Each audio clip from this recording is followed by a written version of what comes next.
শিক্ষক বলতে পারে যে আমার ক্লাসরুম লাগবে, ছাত্র লাগবে, আমি শিক্ষকতা করবো ইত্যাদি, তার একটা কাঠামো লাগে। স্বাস্থ্যসেবার কোনো কাঠামো লাগে না। অফিসে যাচ্ছিলাম, পথে একটা মানুষ পড়ে গেছে,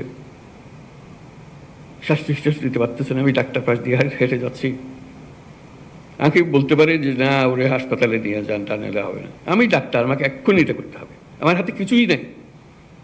আমি অফিসে যাচ্ছিলাম, কি মর্নিং ওয়াক করতে যাচ্ছিলাম, আমি যে অবস্থায় আছি সেই হাফ প্যান্ট পরা, গেঞ্জি পরা অবস্থাতে আমাকে কাজে লেগে যেতে হবে। এটা থেকে পরিত্রাণ নাই, যেহেতু আমি ডাক্তার।